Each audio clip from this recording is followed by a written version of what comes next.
The Mojave had a way of burning memory into bone. By midday, the heat shimmered like ghosts over the dunes, and the horizon blurred where sand met sky. Wind whispered across rusting metal and dried-out shrubs, carrying only the scent of dust and decay. Out here, even time seemed to hold its breath. Atlas moved like a shadow, each pawful quiet but certain. His coat, once the rich sable and black of a working German shepherd, was now dulled by grit. A faint scar traced his front left leg where tendons had once torn during a chase he almost didn't survive. The military hadn't waited long before calling him unfit. He wasn't even 6 yet. But Atlas didn't forget. Not commands, not people, not pain. His ribs were showing now. Food had become an occasional luxury, but instinct still ruled his stride. He had survived weeks alone in the Mojave, scavenging where he could. Today, though, something was different. His ears flicked, nose lifted. There, a scent faint, stale, but wrong in a way that made his spine straighten. Sweat, metal, something more. Atlas picked up pace. His pads kicked up dust as he ran toward a ridge. Below it, half buried in sand, was a rusted shipping container, the kind used to haul ammunition or scrap. But this one, it was radiating something else. He circled it once, twice, then stopped. The smell was stronger now. Human. 5 of them. Still. 2 still. Atlas pressed his snout to the seam where the warped door no longer sat. Flush. His chest expanded as he pulled in another breath. Inside, the air was wet with heat and weakness. He barked. The sound cracked through the silence of the Mojave like a rifle report. Vultures, startled from their lazy spiral above, flapped wide circles and drifted east. Inside the container, one man stirred. Logan Pierce wasn't sure if he'd passed out again or if his brain was finally giving in. His skin felt scorched, lips cracked to the point of bleeding. The others were slumped against walls, unmoving. Reed hadn't spoken in hours.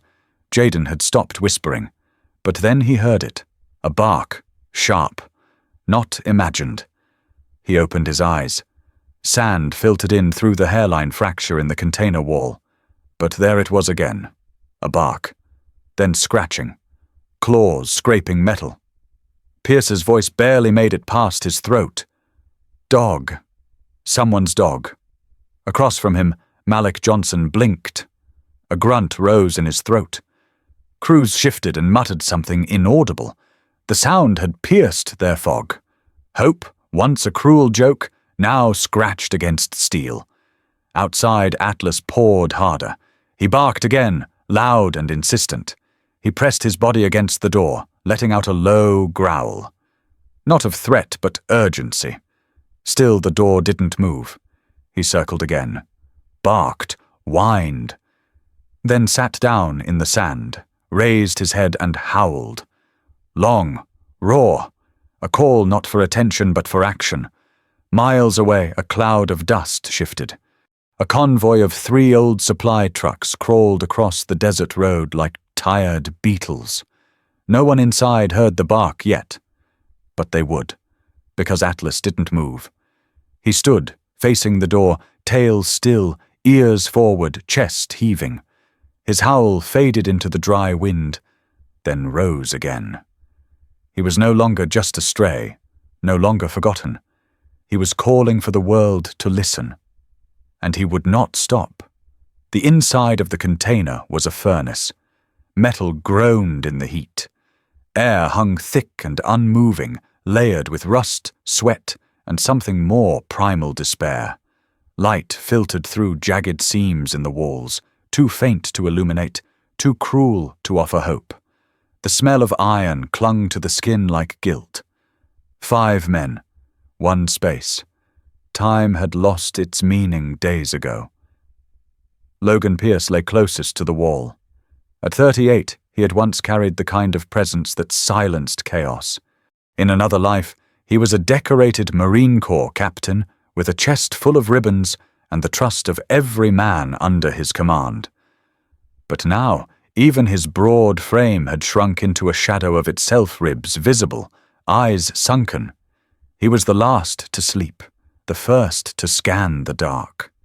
He had dragged men through fire in Fallujah, had calmed a panicking convoy under direct mortar fire, had stood in court-martial hearings for soldiers he barely knew. He could lead.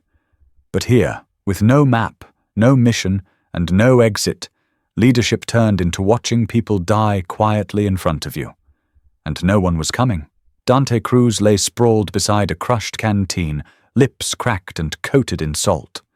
35 years old, combat engineer, mouthy, sarcastic, too smart for his own good. His Puerto Rican roots gave him a rhythm even in silence, shoulders always twitching like they remembered music. In Kandahar, he could wire explosives in pitch dark. In Georgia, he once rewired an entire outpost generator after it caught fire. Here, he had nothing left to fix. Jaden Bell curled against the far wall, knees hugged to his chest. Just 21, a kid, the youngest of them.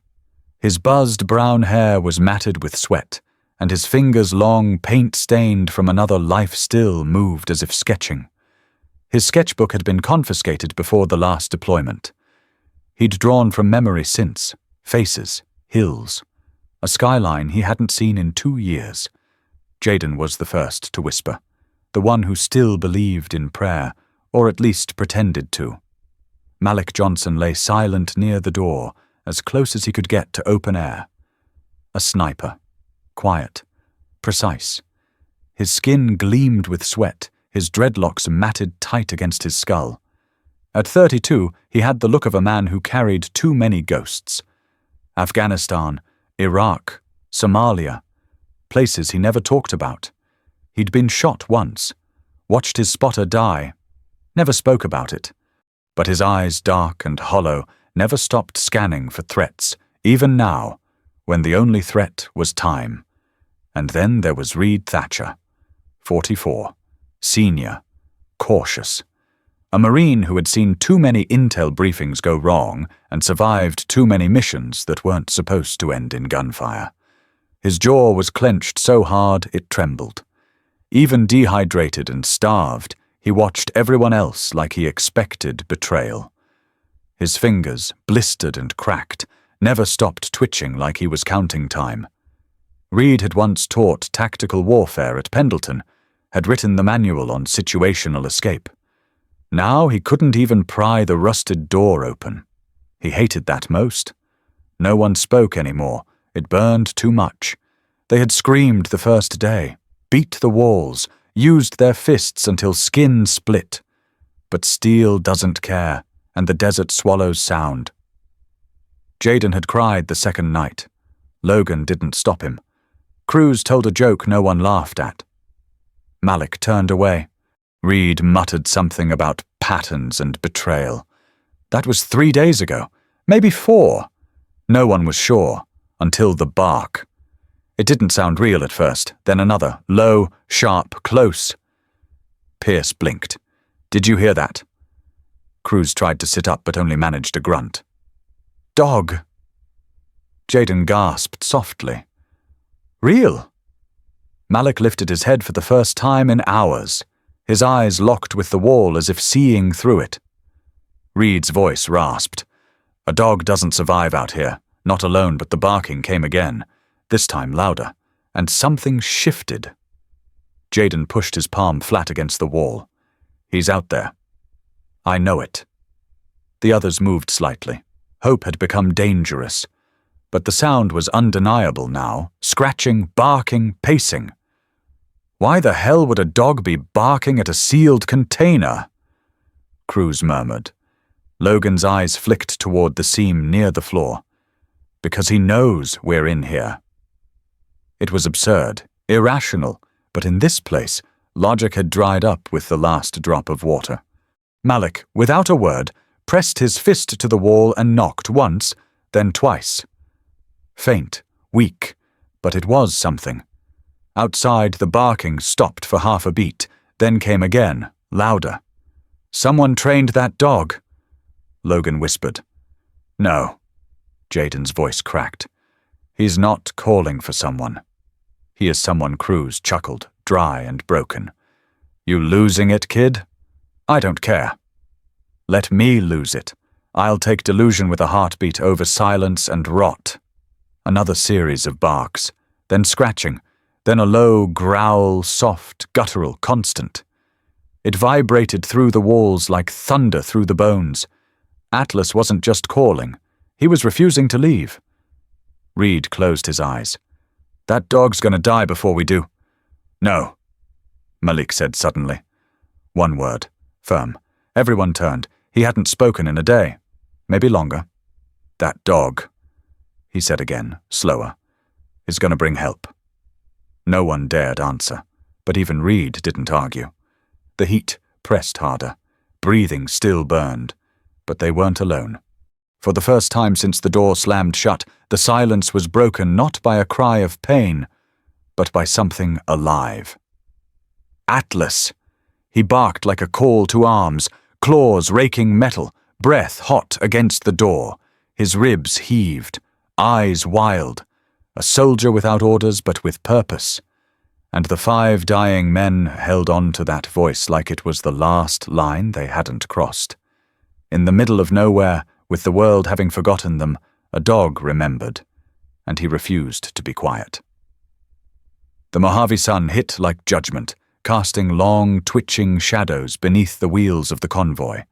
3 trucks rolled in single file across the dirt-cut trail, their engines coughing through the dust. At the front was Sarah Whitlow, hands firm on the wheel, her eyes squinting against the glare that painted everything in blinding white. She hadn't been a desert woman to start with. Once she'd designed bridges in Chicago, wore heels to meetings, signed her name on blueprints that got people bonuses and promotions. Then life turned sharp. A faulty support beam, a scandal not of her making. And suddenly she was 50 miles from anything with a water tank strapped to her truck and sun-faded maps in her glove box. Now, at 47, Sarah didn't miss boardrooms, she missed certainty. Her convoy supplied what bigger haulers wouldn't bother with: emergency gear, water barrels, meds, and sometimes just someone to talk to. Places with no zip code, outposts forgotten by GPS. She called it freelance logistics. Others called her crazy. Beside her in the passenger seat sat Lena. 16, too smart for her own good, and too restless to be confined to Silverton anymore.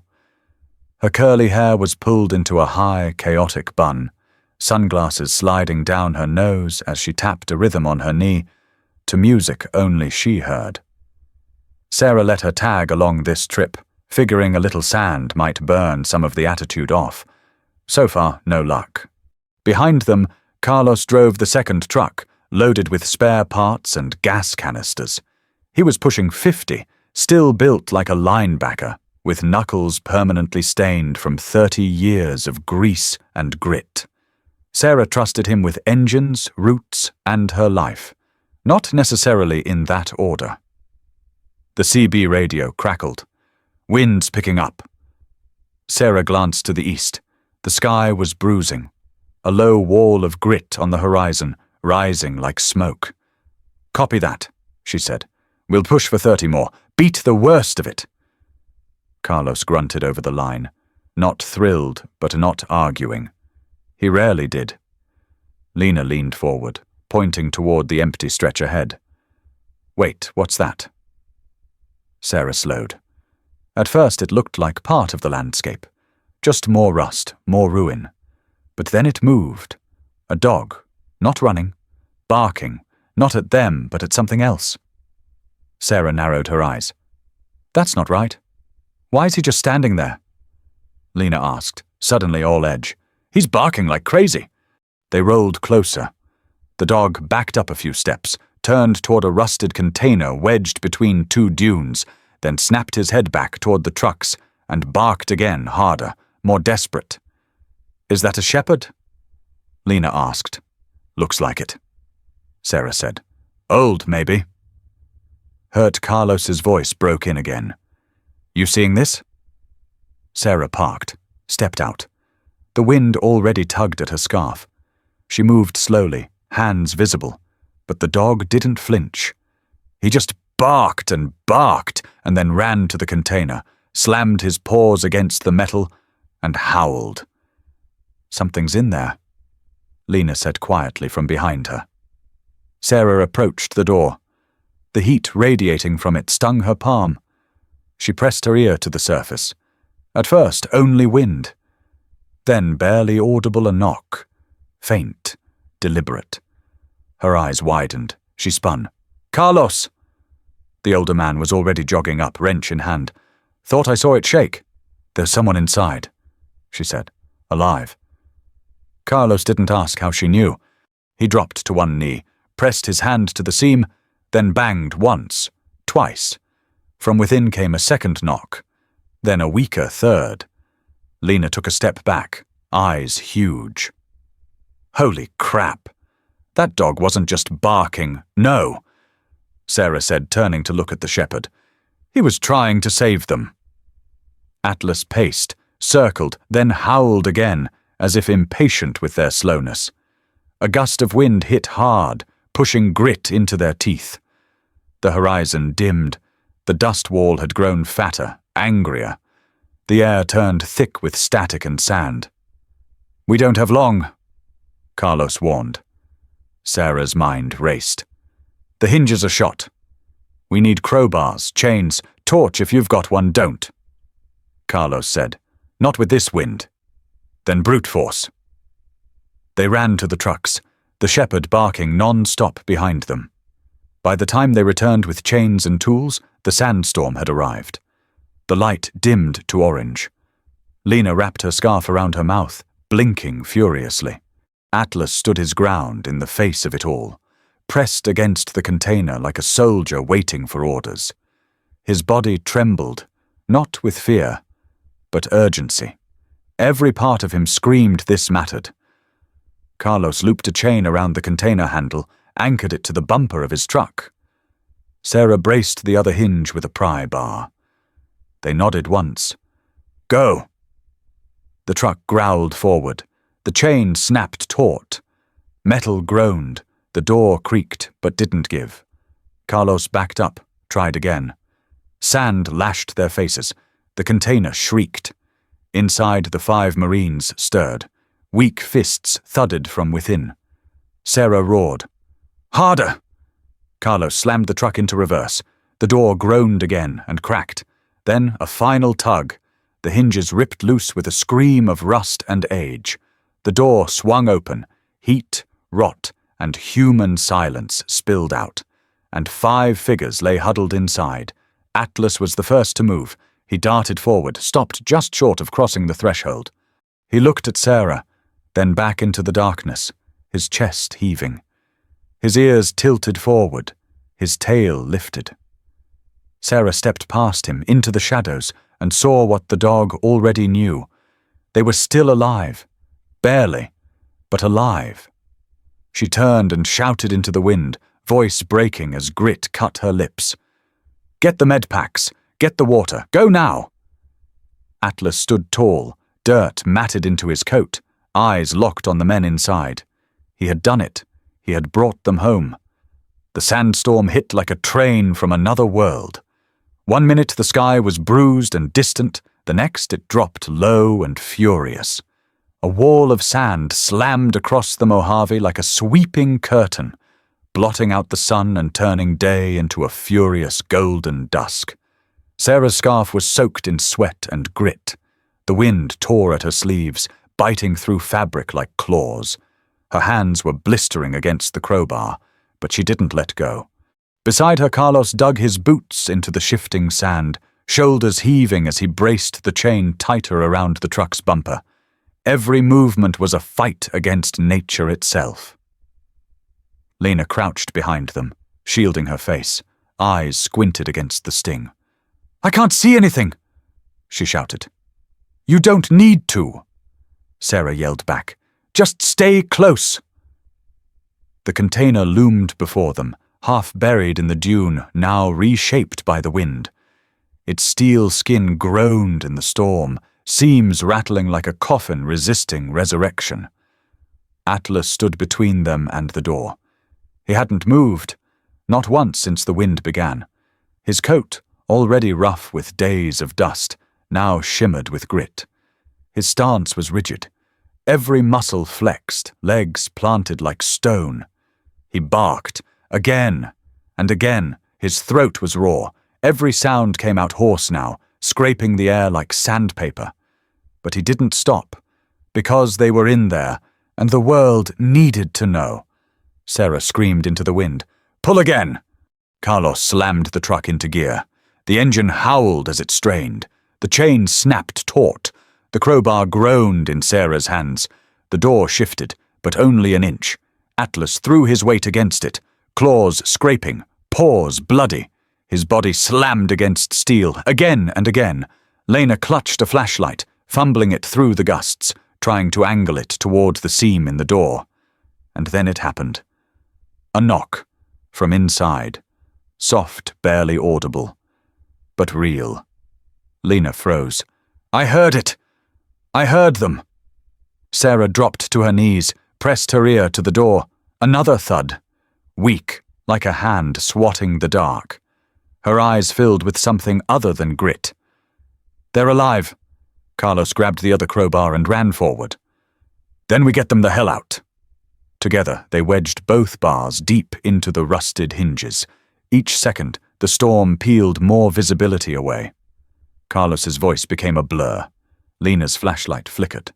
Sand poured into their clothes, mouths, lungs. But Atlas still barked. He didn't care about the storm, or the pain in his paw, or the blood dripping down his leg. He was barking with purpose, with memory, with something almost human in its stubbornness. Sarah looked at him, really looked, and for the first time, she didn't see a dog. She saw a soldier. "Now!" she cried. Carlos pulled. She pried. Metal shrieked like a wounded beast.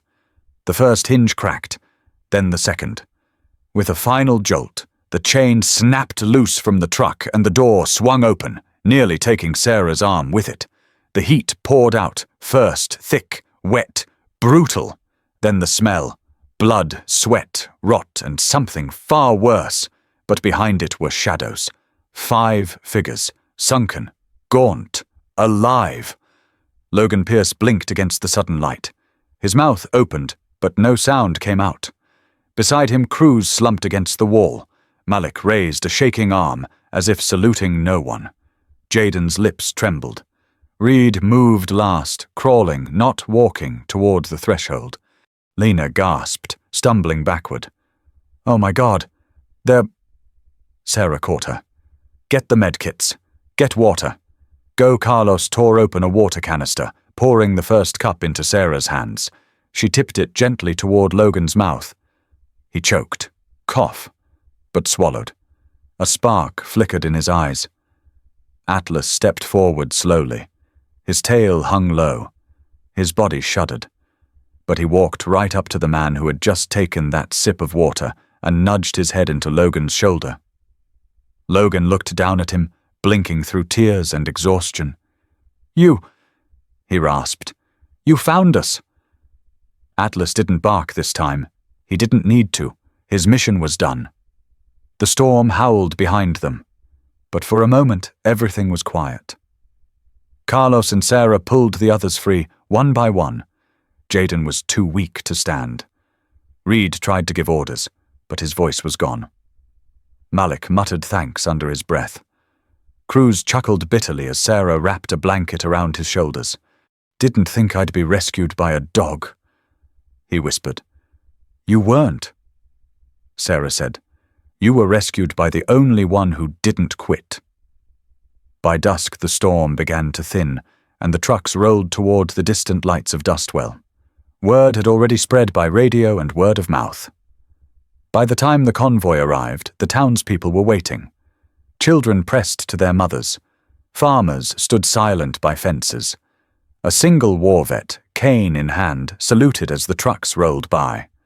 and Atlas, sitting in the front passenger seat of Sarah's lead vehicle, eyes forward, muzzle caked with blood and grit, watched the town pass like it was a base he'd once belonged to. 5 Marines had been pulled from death, but the miracle hadn't come in the form of a helicopter, or a battalion, or even a radio call.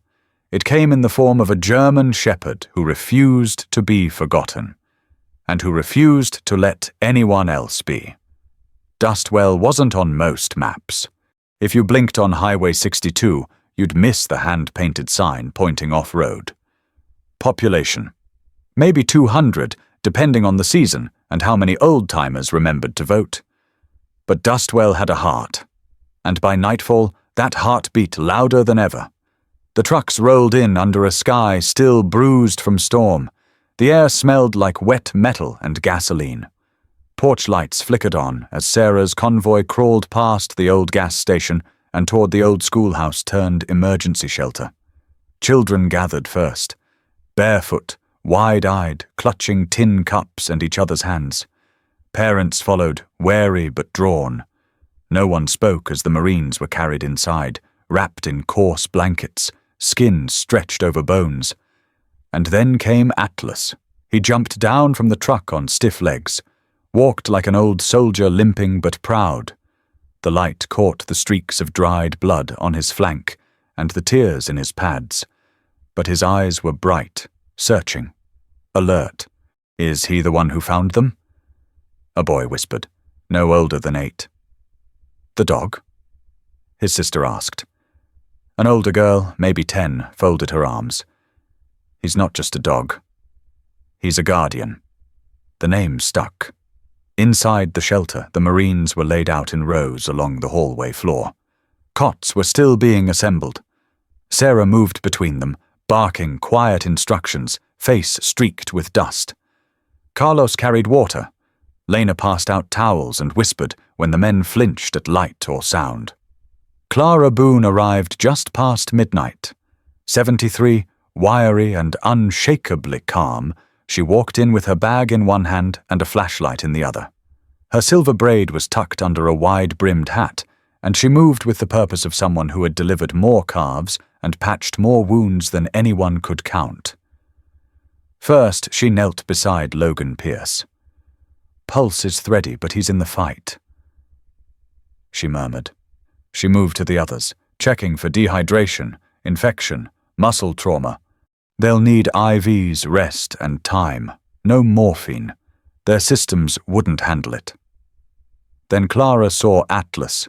He hadn't let anyone near his paw until now, but when she approached, he sat still. She studied the cracked pads, the swelling in his front leg, the crusted edge of his mouth. You held on too long, didn't you, soldier? She whispered. He licked her hand once, then laid his head on his paws. Clara cleaned the wounds, disinfected, bandaged, gave him cool water from her own flask. He drank it slowly, deliberately, never taking his eyes off the hallway where the Marines rested. The next morning, the town woke up different. Word spread faster than wildfire in a dry season. 5 Marines rescued from a rusted container by a dog that refused to give up. A woman named Sarah who risked her life in the sand. A mechanic named Carlos who pulled steel with his bare hands. A teenager who kept flashlights steady through the worst of it. And a dog now limping through town with a bandaged paw who had howled until someone listened. Kids left bowls of food outside the shelter. Someone painted "Welcome Home" on a bedsheet and nailed it to the school fence. The bakery sent over bread. Clara barely had time to sit. The Marines slept through most of it, bodies too broken to process anything. But they stirred when Atlas walked through. Logan raised a hand weakly as the dog approached. Cruz whispered, "There he is." Jaden blinked away tears. Malik just nodded. Reed watched silently, but his jaw softened. Outside, a group of kids huddled near the steps, trading stories. They say he fought off coyotes. Nah, he fought off ghosts. I heard he barked for 3 days straight. By noon, the nickname was official. The Guardian. Atlas ignored it. He stayed near the Marines, flinching only when thunder cracked from distant hills. When Jayden woke in the middle of the night, breath shallow, the dog pressed his head into the young man's ribs until he calmed. It should have ended there. But Dustwell wasn't meant for peace. 2 nights later, Margaret Plimpton found it. An old widow who lived across from the chapel, she was feeding her cats just before dawn when she saw it, scrawled in black across her stucco wall. 3 words. Give them back. The paint was fresh. The edges still dripped. She screamed. Sheriff Tom Riley arrived within minutes. He hadn't had a real case in 2 years. The sight of the words made his hands shake, not just because of what they said, but what they didn't. No name, no signature, just intent. Sarah stood beside him in the rising light, arms crossed. Lena hovered behind her, wide-eyed. Carlos read it and didn't speak. He just stared at the ground, jaw tight. Could be a prank. The sheriff offered weakly. No, Sarah said. It's a warning. Carlos exhaled through his nose. Or a message. Inside the shelter, the Marines were waking. Cruz was able to sit up on his own. Logan's voice had returned. Jayden sketched something quietly in a notebook Clara had given him. Atlas hadn't moved from the front door all morning, but when the sheriff walked in and muttered about graffiti, the dog stood. His ears pricked, his tail stiffened, he growled low and quiet. Sarah saw it, and her stomach turned cold. Someone knew. The Guardian's work wasn't finished yet. Dustwell had welcomed the lost. But not everyone was glad they'd been found. Night settled heavy over Dustwell, not just in the way desert nights always did, but in the way silence can carry weight.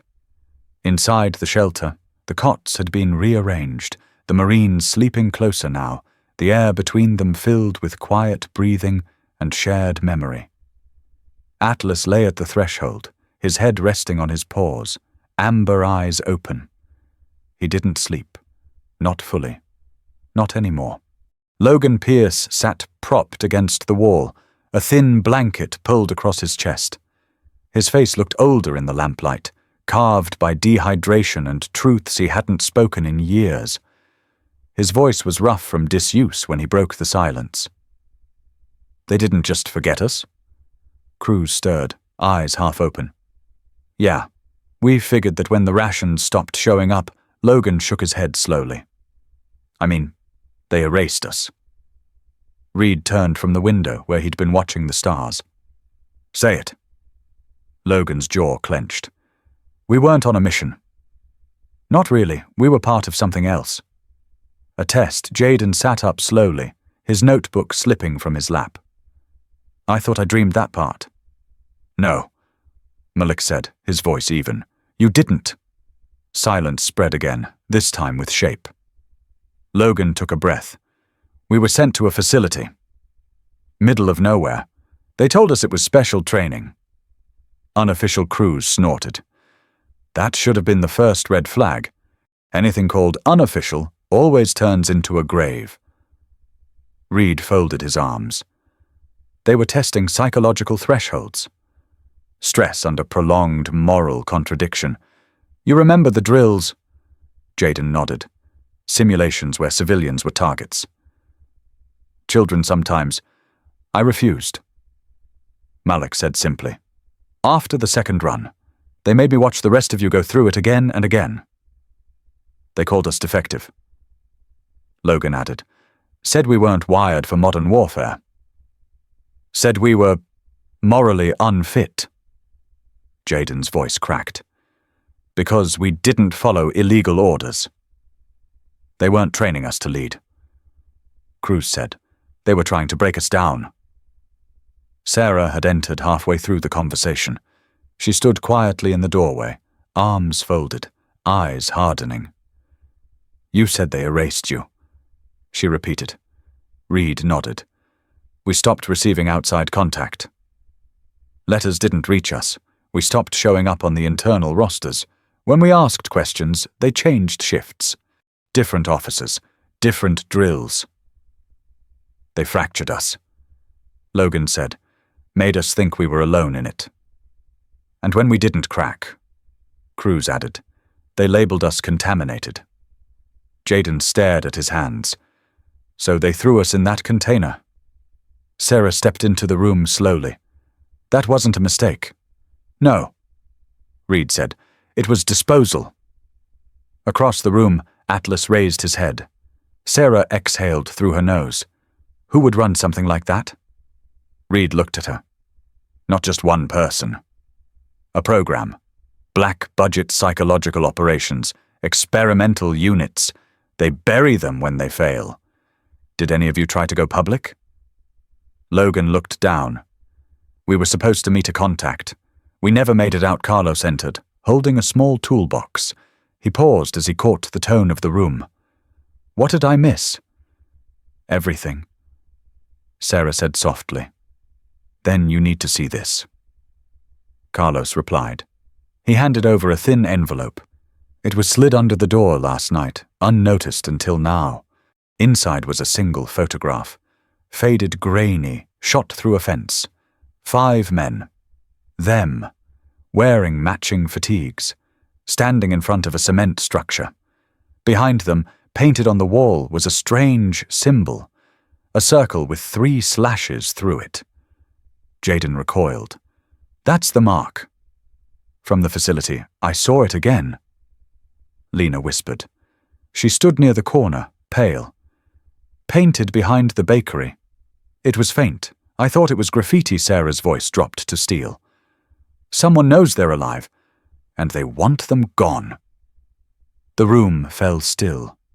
Atlas stood. He padded across the room and sat beside Logan.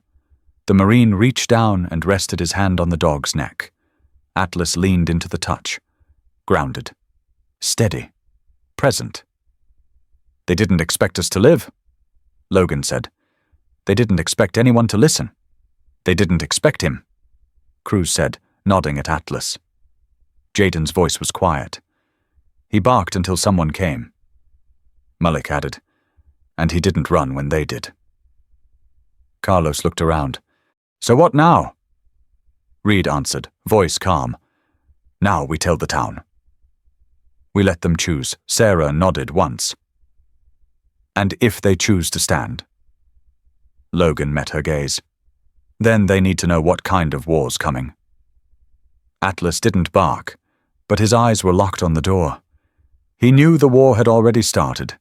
It began just after 2 a.m. The town of Dustwell, tucked in a quiet fold of the Mojave, lay wrapped in silence. No wind, no coyotes, just the soft hum of porch lights, the creak of cooling wood, and the distant thrum of insects. Inside the shelter, the Marines were asleep fitfully. Logan twitched at every creak. Cruz mumbled in half-conscious Spanish. Jaden clutched his notebook like a talisman. Reed lay fully clothed, eyes closed, but mind awake. Malik hadn't moved in an hour, but his breathing stayed shallow and alert. Atlas lay at the threshold, his body coiled like a spring. Then his ears pricked. It started as a vibration beneath his paws. Faint, unfamiliar. A rhythm not of the wind. He lifted his head. Sniffed. Sweat. Oil. Metal. Footsteps moving in sync. Atlas was up before the humans stirred. He growled low, pacing in tight circles, then stopped and faced the door, muscles flexing. Logan snapped awake. What is it, boy? The growl deepened. Sarah burst in from the hallway, breath sharp. Movement outside, north fence line, too quiet to be coyotes. Cruz was already up, grabbing the closest object he could find, a broken shovel handle. Malik said nothing. He grabbed his boots. Reed pulled himself upright and gave one short command. Positions. And the Marines moved. It didn't matter that their bodies were still healing, that their muscles ached, or that their skin pulled against bandages. What they'd learned couldn't be unlearned. They shifted with practiced instinct, eyes scanning, senses high. Then the glass shattered. A side window exploded inward, shards spinning across the hallway. A second later, The front door buckled under a sudden impact. Then another. Carlos, already outside by the water tank, saw them first 6 figures, all in black, faces masked, bodies moving with professional economy. No shouting, no warning, just action. He ducked as one fired a suppressed round into the wooden shed beside him. The shot cracked, dull and heavy. Inside, Jaden stumbled back as a boot kicked open the rear door. Reed lunged forward and slammed it shut, throwing his weight against it. "Go!" Sarah reached under the cot and yanked out the emergency kit. She tossed a flare to Cruz and shoved a tire iron into Logan's hand. They didn't have real weapons. But they had enough. The attack came fast. 2 intruders swept through the side alley. One climbed onto the porch, knife drawn, ready to breach. He never made it. Atlas launched. His body collided with the man mid-stride, knocking him clean off his feet. Teeth met flesh. The scream that followed wasn't masked. It was human. Raw. Blood hit the dirt. Atlas didn't stop. He moved with violent precision, targeting the man's arm first, then pivoting, dragging him down by the shoulder. Another man tried to intervene. Malik was faster. With a pipe wrench in hand, he struck clean behind the knees, dropping the second figure in a heap. Cruz followed, swinging the shovel handle like a bat, catching the attacker in the ribs. Inside, Lena screamed from behind an overturned table. Jaden crawled to her, shielding her with his body. Carlos grabbed a wrench and charged from the truck, yelling as he crashed into a third masked figure who had made it past the fence line. Dustwell lit up with motion. Lights blinked on in windows. Doors opened. Dorothy Boone, barefoot and furious, swung a cast-iron skillet at a figure near her porch. The clang echoed down the street. Sheriff Tom Riley, half-dressed but carrying a shotgun, appeared at the edge of the general store, weapon raised but voice calm. "You picked the wrong damn town." Reed barked commands through the chaos, directing townsfolk to form barriers with tables, barrels, anything they could push. Sarah fought like a woman who'd had enough taken from her. She shoved one man off balance and kicked him hard in the ribs as he fell. Atlas kept fighting. His coat was slick with blood now, some his, some not. A cut above his eye bled into his fur. But his stance never faltered. He tore through the fight like something ancient and loyal and relentless. Logan stood beside him, finally steady, swinging his crowbar like a hammer. One attacker dropped and stayed down. Cruz tackled another, slamming him against the side of the truck. And then, as quickly as it began, it ended. 3 attackers down. 2 fled into the dark. One lay curled near the fountain, groaning through broken ribs. The rest of the town gathered slowly. Dust-covered, bleeding, alive. Atlas limped to Logan's side and sat. His chest heaved, one paw held slightly off the ground. But he didn't whine. He didn't move again until he saw Jaden emerge with Lena, both safe.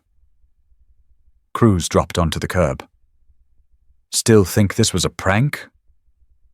Sarah wiped blood from her cheek. "They weren't here to rob us. They were here to finish what they started," Reed said. Malik knelt beside one of the downed men and yanked the mask away. The face underneath was unfamiliar. Mid-30s, no insignia, no tag, nothing but a blank stare and cold training. Jaden spoke, voice tight. "How did they find us?"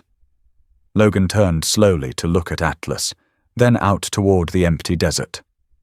"They didn't," he said. "They were always watching. Dustwell wasn't just a sanctuary now, it was a front line. But this time, the Marines weren't alone. The town had fought with them. And Atlas, wounded, breathing heavy, blood streaking his bandages, stood tall in the center of it all. Not just a dog, the guardian. The morning after the attack didn't begin with sunrise. It began with silence, thick, heavy, uncertain. Dustwell stood in the eerie calm of something unfinished, the kind of quiet that follows a storm but never promises peace. The sun crept up slow, casting light on the damage. Broken windows, blood-streaked sidewalks, a cracked street lamp bent at the base. But nobody ran. Nobody packed. Nobody begged the soldiers to leave. Instead, Dorothy Boone nailed plywood over her shattered window and poured strong coffee for every man, woman, and child who came by. Reed stood near the fountain, bandaged shoulder still bleeding through as townsfolk gathered. "All right," he said, voice raw. "If anyone wants out, I understand." No one moved. Sarah crossed her arms. "If they want you, they'll have to go through us." Carlos nodded. "We've had strangers pass through before. You're the first ones who stayed to fight." From the back, a quiet voice broke in Jaden's. "So now we fight for each other." No vote was taken. It didn't have to be. Dustwell wasn't just a town anymore. It was a line in the sand. By noon, the main square buzzed with activity. Reed stood with Logan and Cruz, drawing crude layouts of defensive positions into the dirt. Sarah reworked the radio system. Malik converted trash bins into makeshift barriers. Kids ran drills through alleyways, practicing duck and cover. The church bell would now ring 5 times to signal incoming threat, 3 times for evacuation. People handed over their tools like they were sacred. Gardening shears, broken shovels, tire irons. The forge behind the old mechanic shop was brought back to life. They reshaped metal not for farming, but for defense. Carlos and Cruz set up sandbags along the library roof. Dorothy handed out repurposed soup cans filled with nails and rags, homemade deterrents. A young mother, Elise, stitched red bands into sleeves so neighbors could recognize each other in chaos. Dustwell was becoming a fortress. And in the center of it all was Atlas. His left ear was torn, stitched sloppily. His body bore fresh bandages over old scars. But he walked the town like he owned it. Not for pride, not for dominance, just duty, purpose. Kids no longer flinched when he approached. They ran to him. He let Lena brush the dirt from his fur, let a boy named Nathan wrap a toy soldier in a bandage and tuck it in his harness. He sat in the circle when Cruz gave instructions. When Reed limped from one checkpoint to another, Atlas was there, always between him and the open. At sunset, Logan entered the blacksmith's shed. The heat inside shimmered. Hank, the town's aging welder, squinted behind dark goggles, hammering something on an old anvil. Sparks flew, bouncing off the dirt floor. "You said you needed this by dusk." Hank muttered without looking up. He handed Logan a thick silver collar. It wasn't polished, it wasn't pretty, but it was solid and engraved with care. Logan turned it over in his hand. "Friend to the forgotten." He knelt beside Atlas, who sat patiently. Logan fastened the collar gently, letting his hand linger on the dog's neck. "It's not armor," Logan said, voice soft.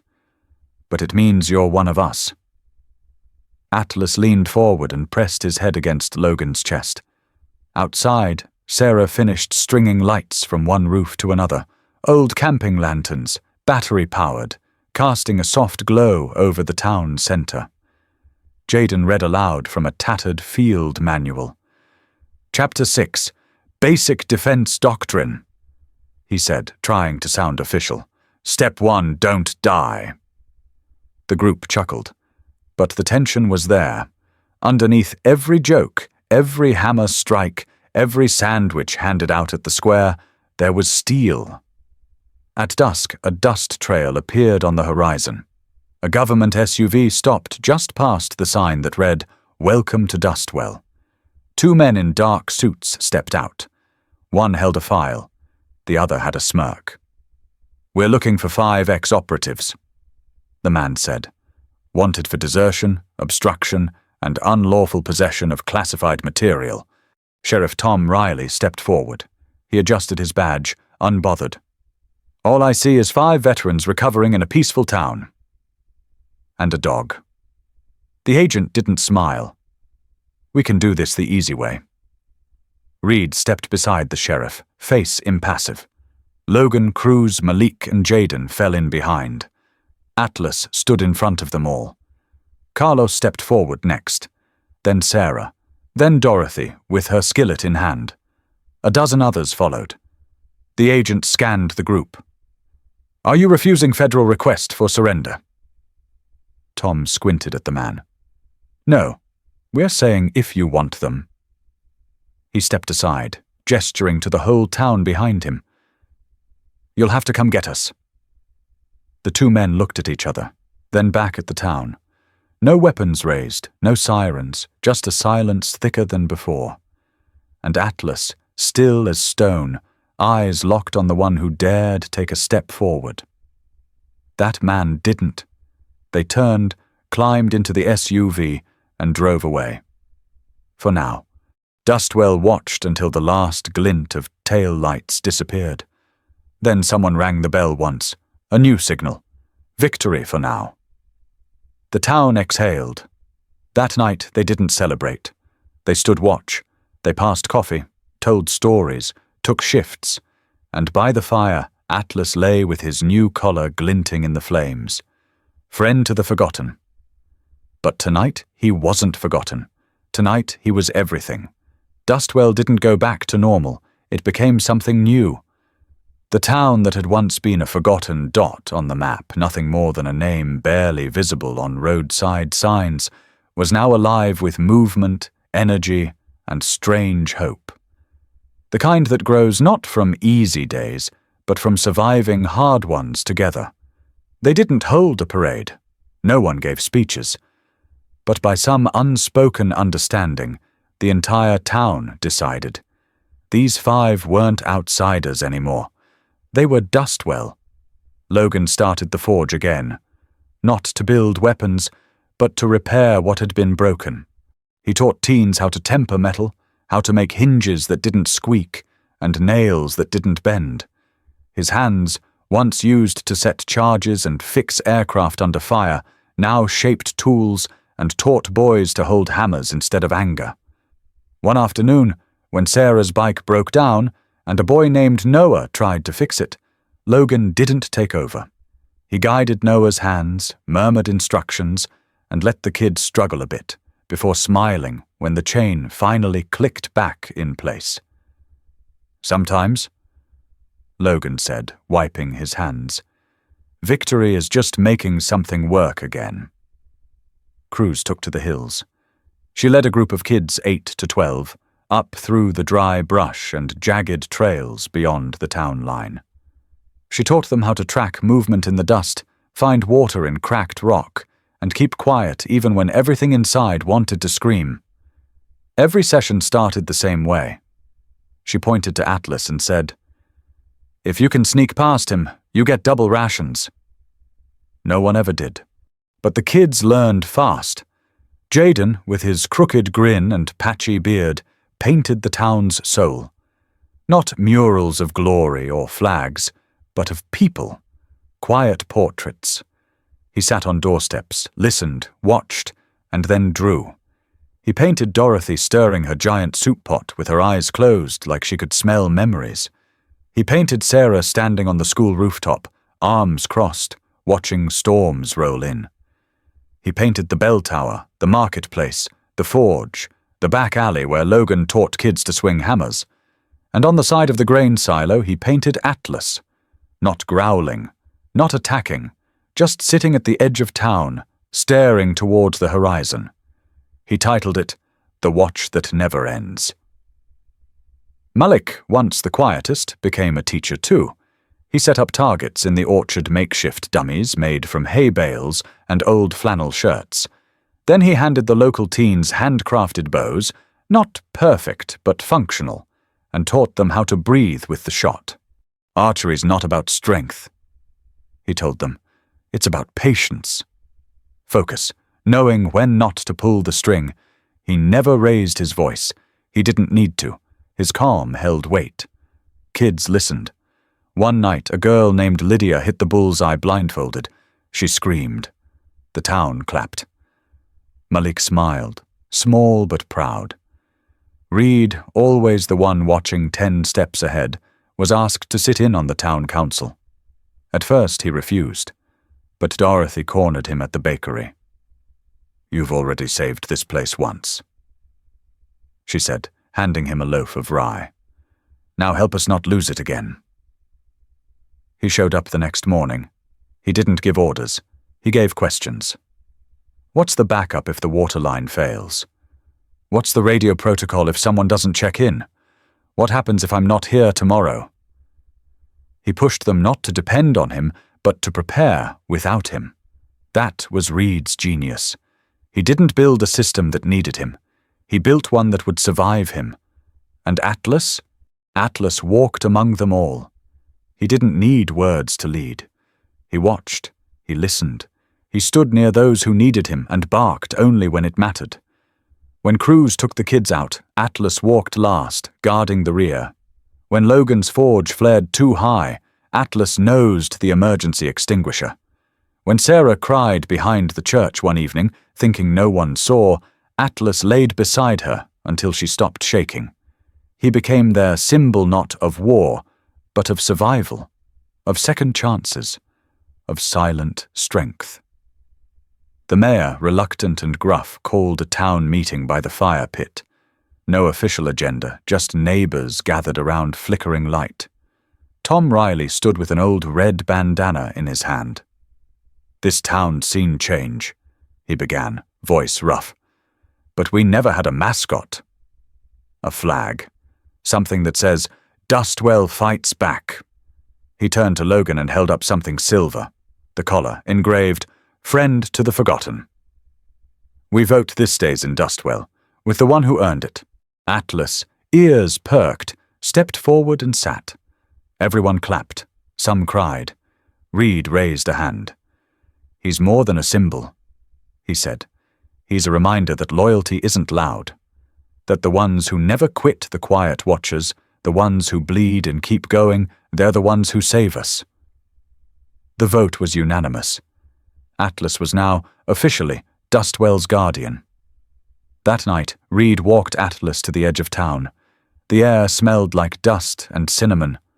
Quiet. Peaceful. "You're not just a dog anymore," Reed whispered, kneeling beside him. "You're something bigger now. Just don't forget the mutt that saved us all." Atlas leaned into him, tail thumping softly. From behind them came the sound of laughter children playing, hammers ringing, the soft rhythm of a town beginning to heal. Dustwell wasn't perfect, but it was united, and somewhere in the dark, something watched. But this time, it knew. If it came back, it wouldn't just face a few scattered soldiers.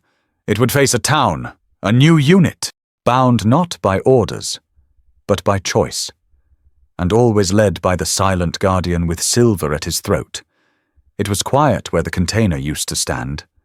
Dustwell had long since returned to its odd rhythm, part town, part outpost, part something entirely new.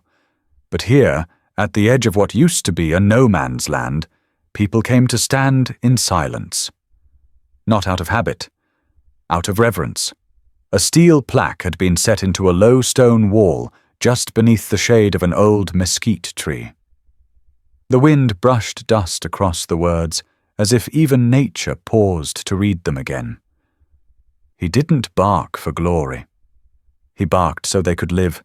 Atlas lay beneath the tree, eyes half closed, his breathing steady, ears twitching every now and then to track a sound only he could hear.